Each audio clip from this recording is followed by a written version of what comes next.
for making it to the final round.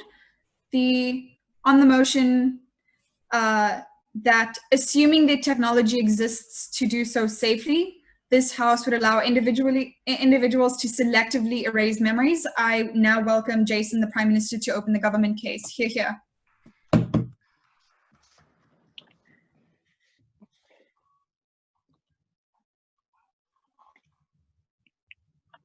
At Opening Government, we believe that allowing individuals to selectively erase individual memories is beneficial for society. What we mean by this is that individuals can choose specific memories that they want to erase. Note that the government has no say whatsoever in what memories individuals will erase. And in other words, individuals will then forget this memory, right? We have a mechanism for actually implementing this in society. First of all, a person who wants to erase this memory has to give like a detailed response to what the memory is and what the memory they are erasing is, right? Second, they have to file for this procedure a month before the actual memory erasing is carried out. Third, they have to confirm their support for their decision 1 week before. And lastly, they have to confirm it once again the day before the procedure, right? We think this mechanism is incredibly important to prevent rash decisions from happening, and that all decisions that are made are going to be informed and well thought out. Now moving on to our three arguments. Number one, it erases personal trauma and allows people to return back to life. Second, freedom of choice. And third, how it solves practical issues in society. Now on our first point about personal trauma, right? In our current society, many people have gone through traumatic experiences, traumatic life-changing events, whether it be experiencing war or being victims of crimes or losing loved ones, right? These are extremely scarring emotionally. Many of these people enter into states of depression or enter into states of mind that are not safe for themselves or the people around them. And erasing their memories is the only possible way to actually solve this. Now, a couple of impacts of this argument. Right, the first impact is on the person who actually erases their memories, right? People who go through depression and sadness do self-harm, potentially even suicide, right? We think that this is a way to make them happier and help transition them back into normal life after experiencing this trauma. Second, the impact on those around them, right?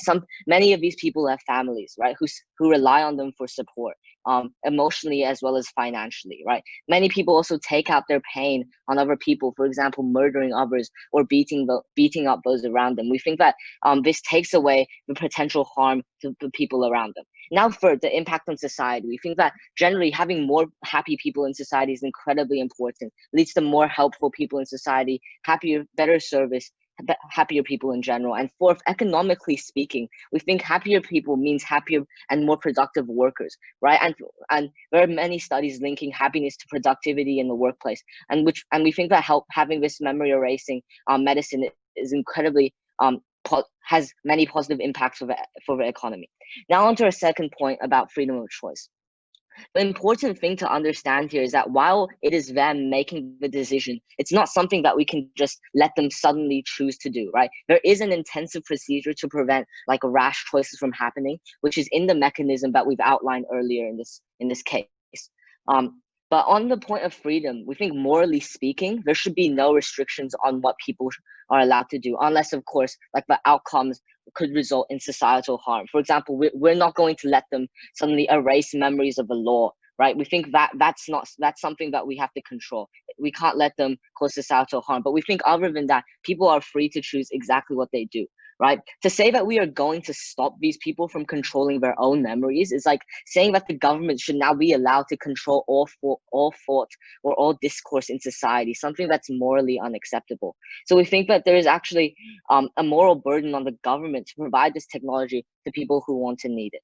Furthermore, we think that human identity is based off choice, right? What makes us human is our ability to make choices for and in our lives, right? If you take that away, we're no longer humans. We're pawns that are able to be controlled by the government. Now some impacts, right? First, obviously it makes people much happier, as mentioned before. And second, we think it creates a world where thought is actually emphasized, right? We think that the opposite would mean we live in a suppressive world and creates a precedent for the government to control citizens in other ways, other than limiting thought, right? What starts off as limiting your freedom of choice could then lead to bigger things, such as killing people or even worse impacts. Now onto our third Now on to a third point and last argument about solving societal issues, right?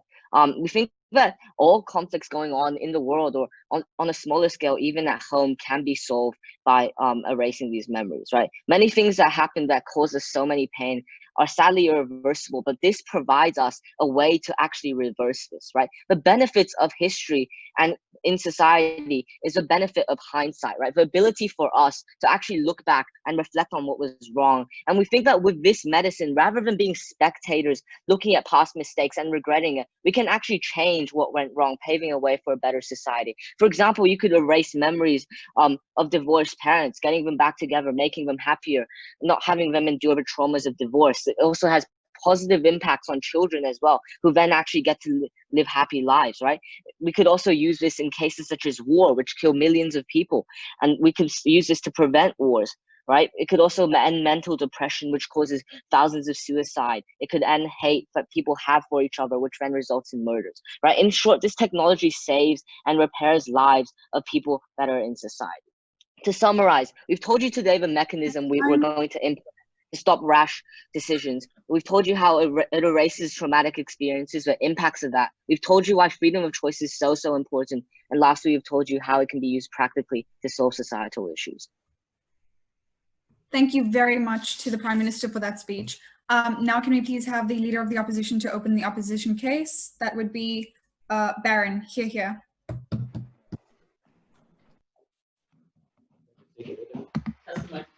Hi, can everyone hear me? Yeah, you can hear it. Oh, I could be here. Yes, you're audible. Yes. Yeah, thank you. Okay. So, may I start?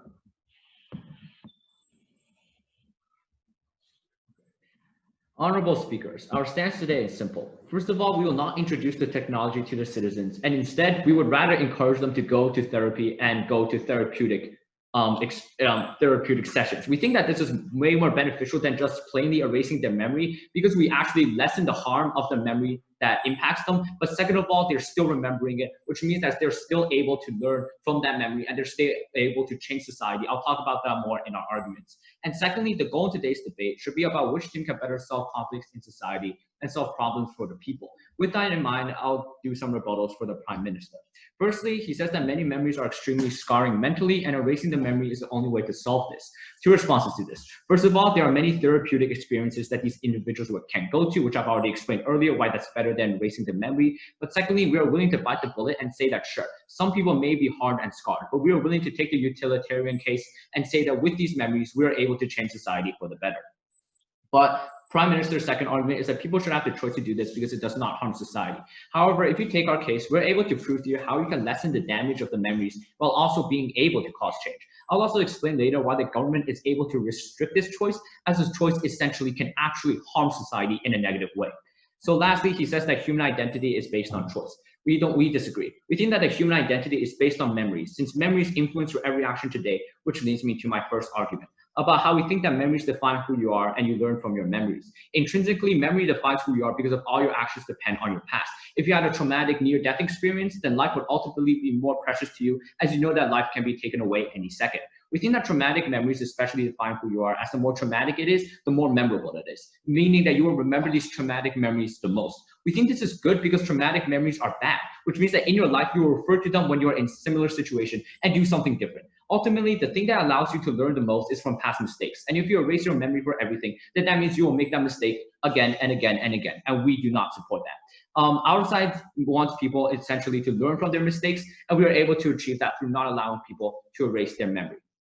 But second of all, this will not help problems, and problems will always exist in society. For example, if you're a person that got raped, then you'll obviously try to get that memory erased. This will never solve the problem, and whenever somebody faces a bad situation, they will always have the option of just getting it erased. In order to solve something, we need people advocating for it, as that is what raises awareness and urgency to the government and the general populace. If nobody is speaking out about a certain issue, then that issue will never be fixed. Issues are only fixed when there's a practical harm to it and people can see that harm. However, if you give people the choice of deleting that from their memory, then there will be no incentive and no awareness raised for the problem. How does our side solve that? We solve this by making people remember. And if people remember what they have gone through, then they will be more incentivized to self-advocate, as you realize they have to start solving the problem, or else it is going to exist forever. This incentive of not having not having to meet the problem in the future is what encourages them to speak out. However, if you can just erase the memory at a whim, nobody will be bothered, as they know that there will always be an option to opt out.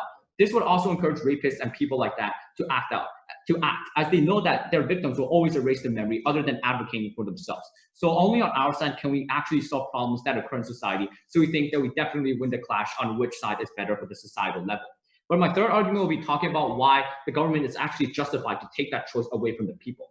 It is justified for the government to remove that choice from the people. First of all, we think a person's individual needs is minute to the needs of society to solve problems. In everyday life, the government is already restricting a person's choice for their own good and for society's good. Erasing the memory is just like prohibition, where the government is preventing their citizens from doing something for their own good and for society. The government is justified in doing this because essentially the role of government in society is to try their best and ensure that everybody is able to live a fair life. And sure, we are willing to bite the bullet that some people may be stuck with traumatic memories, but willing to do that if we are able to solve some major issues that society faces. But other than that, we can actually see a practical harm that erasing the memory brings to society, which is that it actually encourages, as I said before, more and more like rapists to commit their crimes and actions, which we think is obviously not good on the societal level. So now I'll reinforce and talk about why therapeutic experiences is way more better than erasing than the person's memory. Because first of all, I've already talked about all the benefits of having a traumatic memory which is that memory defines who you are and that it can actually solve problems in society. So with that, we are able to actually allow those people to learn from their memories and actually allow those people to advocate themselves while also lessening the impact and negative harm from that memory on that person. Because we're able to do both things at the same time, and because we are able to actually help society on a macro level, we believe we take today's debate. For those reasons, proud to oppose. Thank you. Thank you very much to the Leader of the Opposition. Now to continue the government case, can we have Stephen, the Deputy Prime Minister? Here. Can everyone hear me? Oh, your camera's off. Hi. Right. Ladies and gentlemen, everyone in this room is really a group of fortunate individuals who knows or at least believe that the world is bright and the world is a fair one where as long as you give in the effort and you're able to succeed and the world is a happy place, right? But yet imagine a world where you're born disabled, right? Your family is poor or you have a traumatic experience in the past where all of those mistreatment on an individual could ever bear is put on you. When you had lost all hope, side government are the only side who is that beacon in your seemingly never-ending torture. Ladies and gentlemen, a number of claims from their side that I would like to address. The argument ran by the opposition team is quite simple, right? A, they're better alternative, and B, how it brings social change.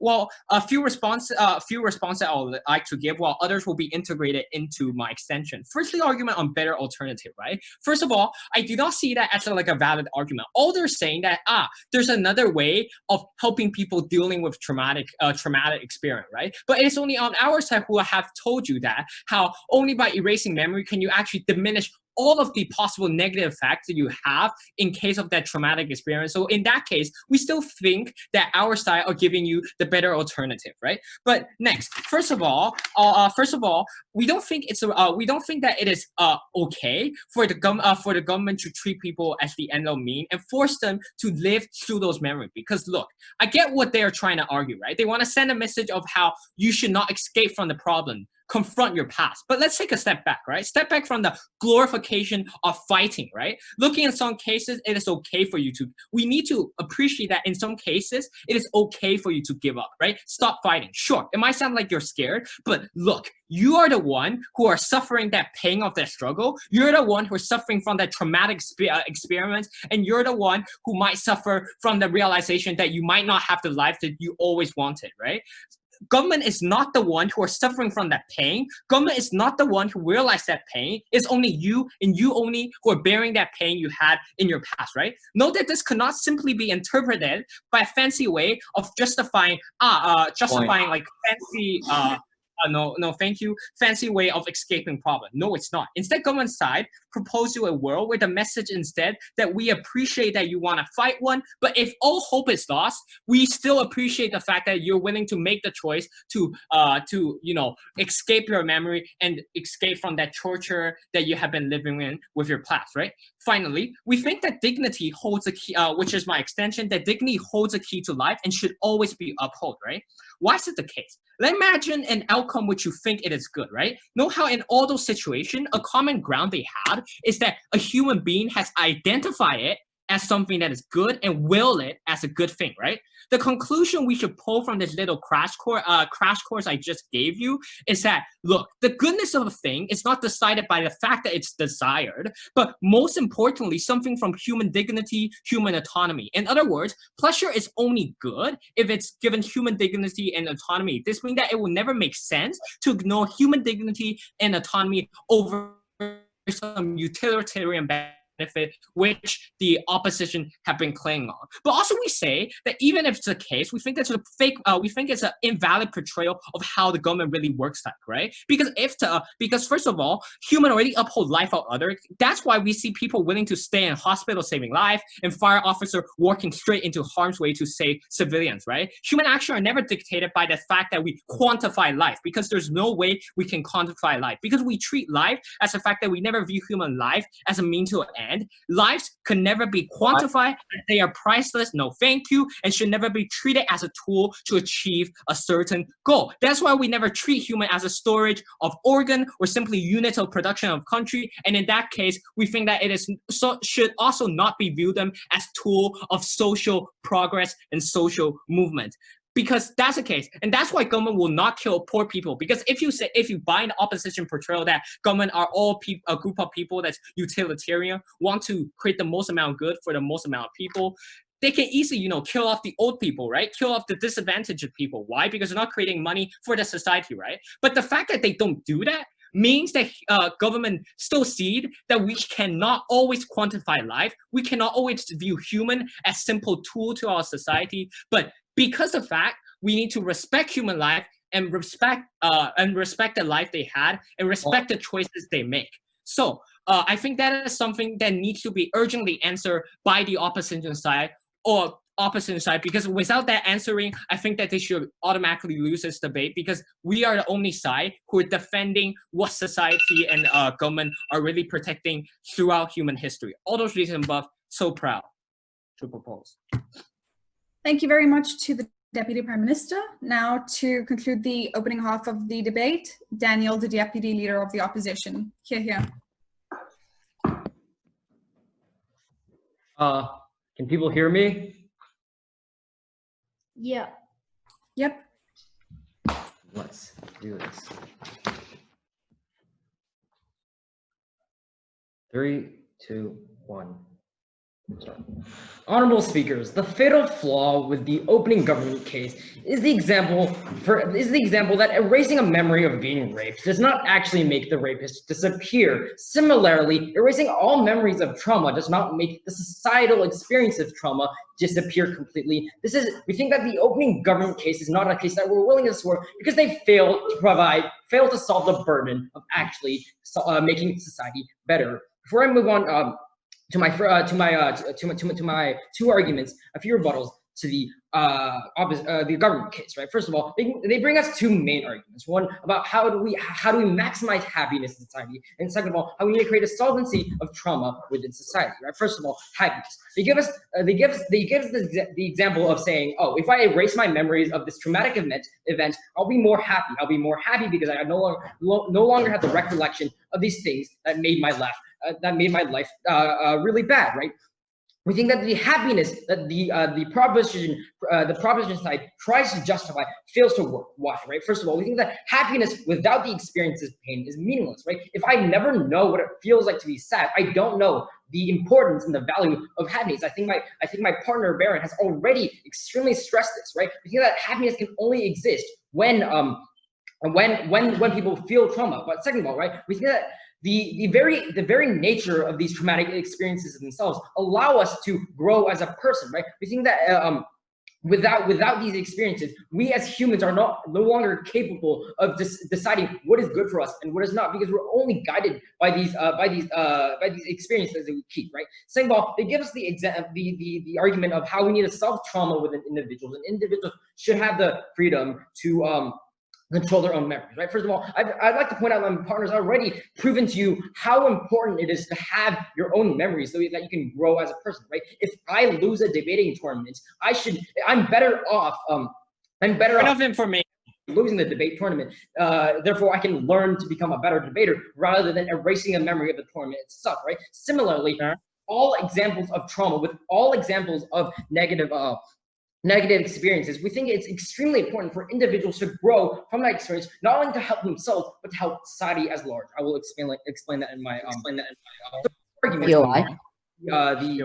The opposite side, right? First of all, why the importance of memories intrinsically, and second of all, how memories are a justification for societal change, right? So first of all, why are memories so important? Firstly, right? We think like intrinsically, the individual experiences that we as humans experience through shape our decisions, needs, and wants, right? First of all, we think that both positive and negative experiences can shape what I want. If I experience a positive experience, I know that whatever I do then will probably impact me positively in the future. Similarly enough, if a negative experience I go through affects me, I know in the future that this experience is bad and I probably need to do something about this. Regarding that, we think that it's the memories that are negative that more so shape our decisions, right? We think that the impetus that the negative experience creates allows us to speak out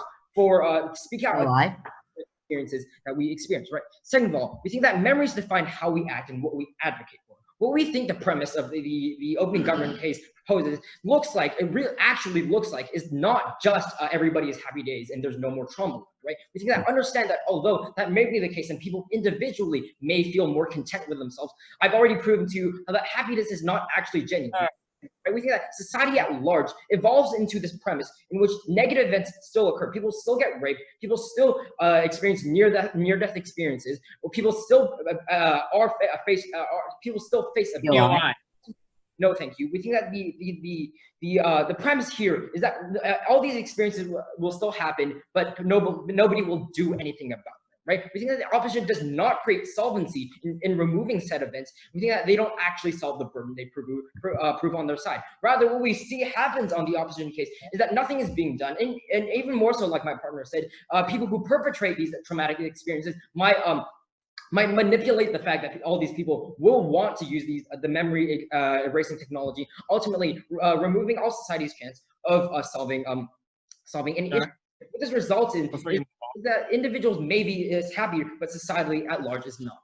Secondly, why memories serve as a justification for social change, right? We think that my partner Baron has already clearly stated and shown that memories serve as impetus for change, right? We think the entire basis of like social justice itself is based on the event of negative events, right? If women had the technology to erase their memories, the entire Me Too movement probably wouldn't have existed, right?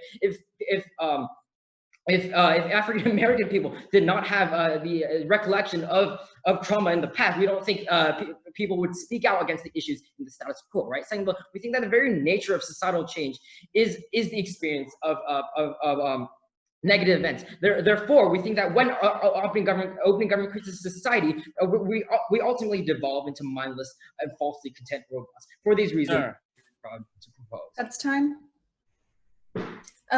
Thank you very much to the Deputy Leader of the Opposition.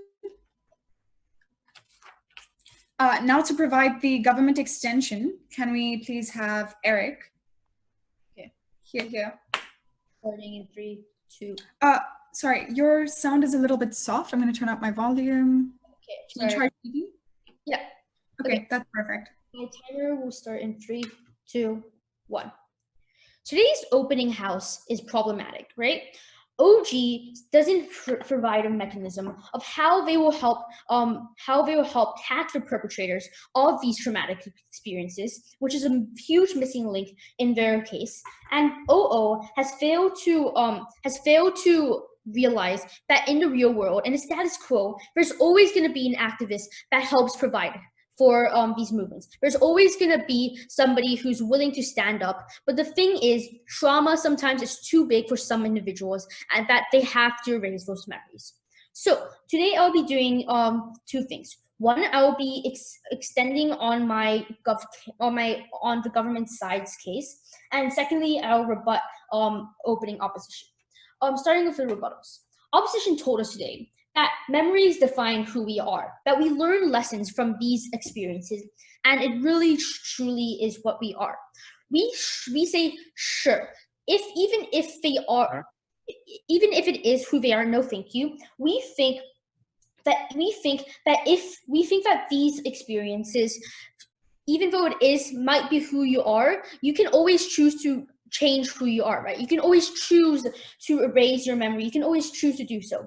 And we say on the stance, we say in response to OO saying that you can learn lessons, right? We think it's hard to learn lessons off of years and years of parental abuse. We say it's really hard to find a positive in so much negative. We say that this is why erasing memories are ultimately so important, right? I'm going to be talking about how we can catch races. Point. Oh, thank you. So, going on to my points in today's speech.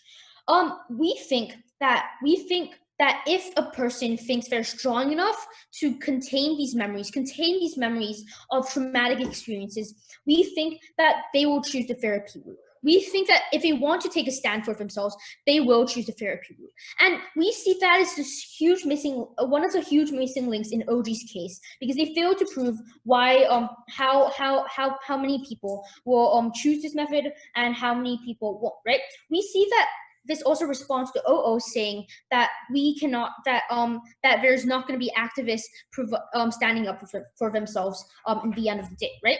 So knowing this information, that people can take a stance for themselves and choose to go for the therapy route, we think that yes, traumatic experiences are really bad. Traumatic experiences, they help you. A lot of the times, they get bottled up. You have to contain them so much that you can't find another way to expressing them. You get into a cycle of sorrow, depression, sadness, and we feel that a lot of the times therapy cannot help these cases, and that is why erasing memories is the only method to do so, in order to provide them with a happier life in the future and to provide them with happier opportunities in their future lives.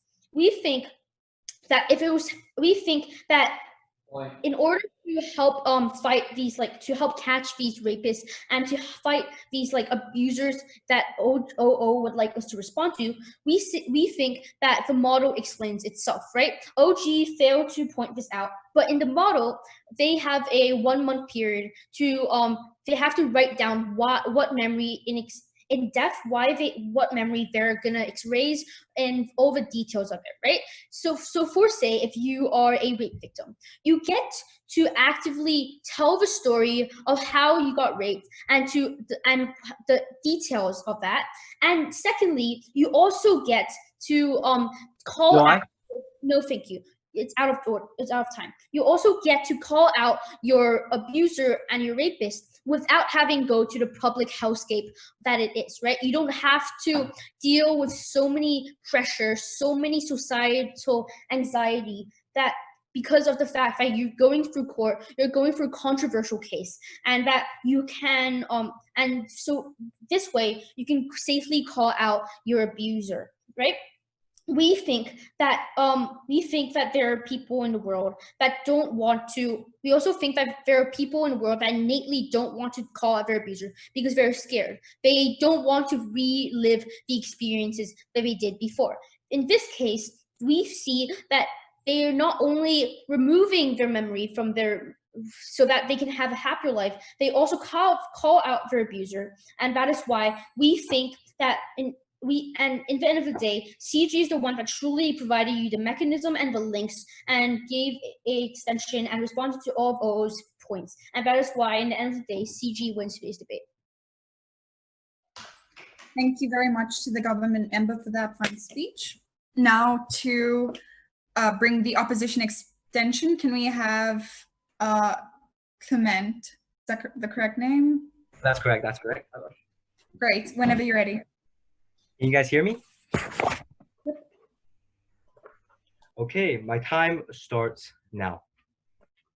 Madam Chair, on closing opposition, we believe that individuals cannot make decisions about erasing memories for themselves. Firstly, let's characterize the debate, which is the main problem that opening house has not addressed.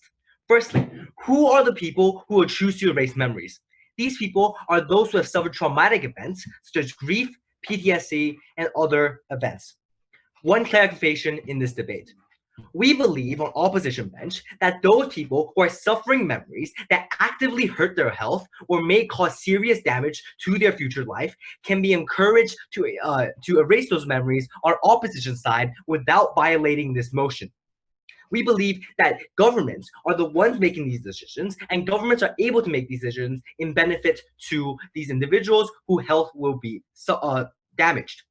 Now, opening half of this debate have not understood and explained the extent of what this memory erasing means. What is the extent of memory erasing? One common example brought up by both sides of the house is the memories of dead parents or memories of divorce. The only way to erase these memories is to erase all memories of your parents. Another example that people have brought up is the memories of mistakes that you have made. In the government world, people will erase all memories of every mistake that they have ever made because it causes them pain. Why will they do so? A society which this is the norm creates an expectation and creates the societal pressure for people to erase their memories. In opening government speech, they talked about how erasing your memories and not going through the processes of grief is for the greater good and for the economic benefit of society. Not now, please. The reason why this is important is if this is the reason, not now, please. If this is the reason why you are arguing for people to erase their memories, you are creates a society which pressures people into erasing memories. You know why? The world where government lives is a world where people never learn. You will live a life where you believe that you have never committed any mistake because there is no reason for why you shouldn't erase the memories of your mistakes. The problem with this is this will create a society where humanity as a whole never learns humility, perseverance, and failure. This matters because, as opening opposition has stated, your memories makes up who you are, and we will extend on this point on why it's principally bad to erase memories. The right of freedom of choice, not memories, is always balanced by others' right to safety, life, and freedom.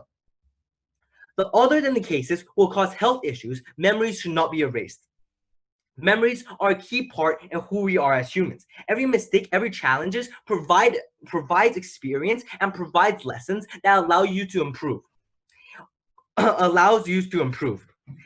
In the world of government, this completely removes the punishments and completely removes all disciplinary actions and completely removes all mistakes.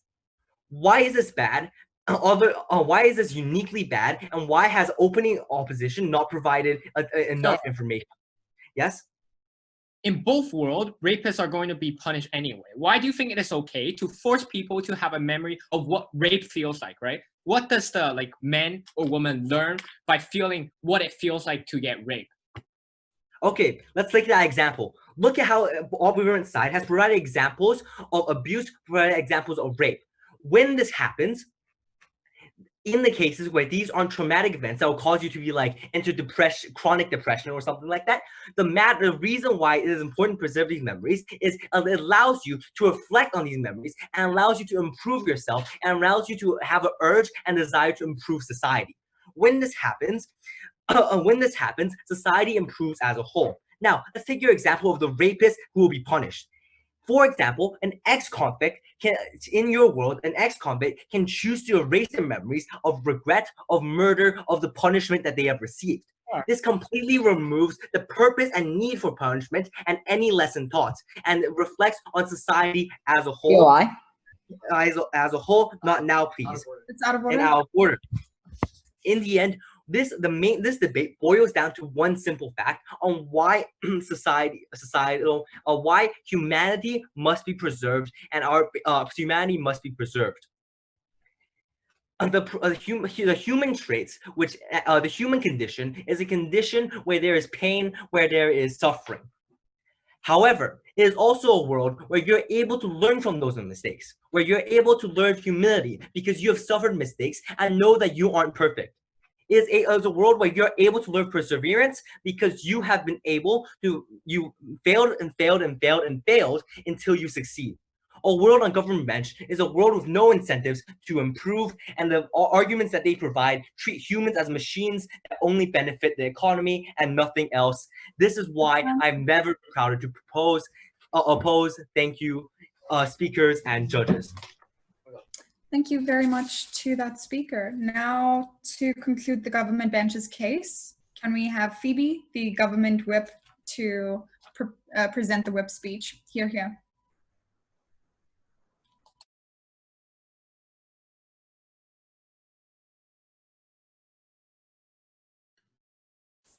Today's debate comes down to one big clash. On side proposition, who argues that there are times when people have to give up and when they are haunted by a memory which justifies why people should have a choice to selectively erase their memories, while on opposition, there have been arguments that people should remember and learn from their memory. So first of all, I'm going to prove why side government wins this clash. So on side opposition, opening opposition and all the other speakers on side opposition have all talked about how people should learn from their memories. But just like the POI that have been asked in the previous speech, how do you learn from an experience of being raped? There is a core issue with the argument to tell people to learn from their memories when there are many memories that people are traumatized by which are not their fault. That is one of the main reasons why people have the free will and the freedom to selectively erase memories, because there are events in people's lives where they do not have choice over what has happened, or whatever that event was caused by someone else's choice. An example of this is rape, and these kinds of memories are not the kind where you can just say you learn from them, because that doesn't happen in those memories, which is why it is justified for people to selectively erase memories. They can't learn from these memories. They are simply traumatized from them. And the other issue is that if some kind of memory is manageable and that person can tolerate it, it is most likely that they wouldn't want to erase it, because this technology to be able to erase a memory is irreversible, and so often it would be a very big decision, which is why it is most likely that people wouldn't erase their memory if it was something smaller, whilst what this motion mainly targets is traumatizing memories in which people had no control over, which is why the government is now giving them a chance to have a say in those events that they couldn't control in the past. So now I'll move on to some rebuttal. The entire case on side opposition is based on the huge assumption that people who erase memories that were in their control are just going to go face their issues. But in the real world, it is not so, it's not that wonderful. That is not what's going to happen in the real world. It is the world that we have presented on side government is more likely where people can't deal with some experiences, because in those cases they would probably they would try to erase it, because there are simply some experiences in which people cannot learn from, or they just can't, and that is, there are always experiences where therapy is not the solution, which is why there's so many people out there that are depressed or have emotional issues because they can't deal with some kind of memory. That's why this technology is more helpful, because it can help solve issues that cannot be solved with therapy. So another rebuttal is that there have been on member of opposition, he has talked about how criminals will use this free will to erase their memory of their punishment so that they can do the so that they can continue committing crimes. There is one big issue in this argument is that erasing your own memory does not equal to erasing the event itself. If that criminal erased their memory of the punishment, that record of them being in jail and having committed that crime is still a file, and that it still exists. The only difference is that they don't remember it, but that record is still there. So that argument doesn't stand. Now, I'll explain why we win. We win, first of all, we win opening government because they haven't had a clear impact on how erasing traumatic memories would help people, whilst my previous speaker has clearly explained how removing traumatic experiences can make better people since it removes that memory that has created the negative side of them. And on opening opposition, I have already talked about that huge assumption that they have made that people are just going to face their issues, which I have proven is not going to happen. And on closing opposition, there's not much to say because the member of opposition hasn't even made an extension. So for all these reasons, we believe that assuming the technology exists, this House would allow individuals to selectively erase memories. Thanks so much, Phoebe, for that speech. Now, the last speaker to conclude the debate, Connor. Here. Firstly, just as a clarification, we would like opposition bench, government bench in today's debate to realize that the extension made by our member of opposition was about the incentive in regards to having painful memories and how that serves as an incentive in and out of itself. The only thing that closing opposition will agree with closing government today is on the biggest clash. We do believe that the biggest clash is why learning from a memory is more important than just pain. So the example brought to today's debate was essentially child abuse and rape. So why is it beneficial for people to remember their experience with child abuse? And why is it important for these people to remember their experience with rape? Okay, so no matter what, both experiences, you're learning something. It may not be much, but you're learning something. You're learning what you did wrong to get raped in the first place. You're learning what your parents did wrong to make you feel abused. Right? We believe that just by learning this, they're not replicating the same mistakes. And we can see like organizations that are addressing rape and child abuse where they're hiring these people. So essentially they share their experience and pass their knowledge on to the other people. If just avoiding all that pain was an option, this would have never occurred in the government side's world. So in the end, we believe that memory memory is an excellent way to learn, and pain is an excellent teacher. And side government has not rebutted that, even though that point was carried through both branches of the opposition. So the three main points brought to us against us by the closing government was that, and the whole debate actually, was that people's dignity is more important than and represents a huge portion of themselves and is more important than other things such as painful memories. So that point in and out of itself is counterintuitive. So what purpose does a memory serve? It gives an individual information, and it gives the individuals and allows them to not make the same mistakes. Essentially, if you wipe that memory out, you're protecting someone's dignity, but they're likely to make the same mistake again. So how is that protecting their dignity if they're just going to lose their dignity all over again? Go ahead. Okay. So what's the logic behind everybody like just erasing their memories? Like what incentive do they actually have to do so, especially since in our mechanism there's a 30-day process to a procedure, and they surely would have gotten over any small problems by then. Wait, so what I said as Clement's extension was that there is an incentive, if there are painful memories, to not repeat the same mistake over again. I'm not saying that society is pressuring people into doing such memory removing tests.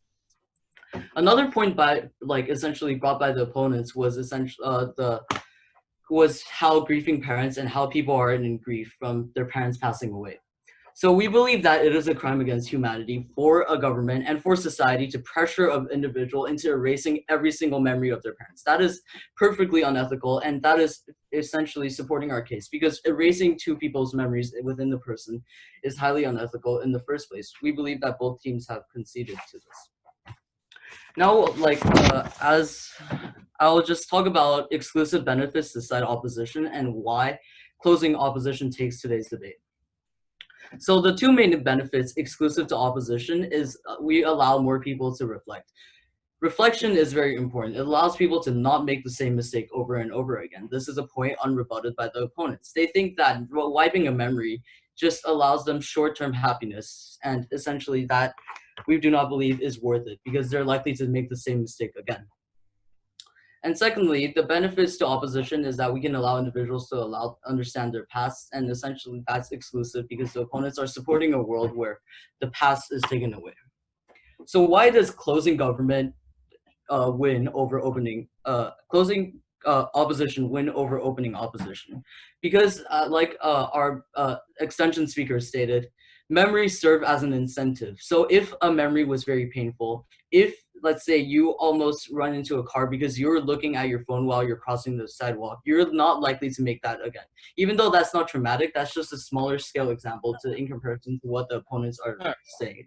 So what out of order, what we're saying is essentially that if you take all these painful memories away, these people will make the same mistakes over and over again. If you take those painful memories again, there is no incentive from stopping them to doing it again.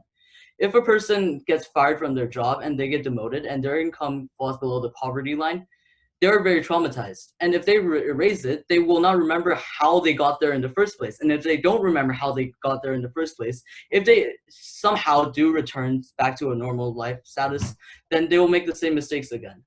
And we believe that allowing an individual to make the same mistakes over and over again and the government supporting that is highly unethical. This is why, as closing opposition, we believe that we take today's debate. Thank you. Congratulations, citizens. Thank you very much for that debate. So the judges will leave the room and we'll return to give you guys. Everyone leaves the room and the announcements will be made with the finals winners. So yeah, just everyone except for judges leave the room.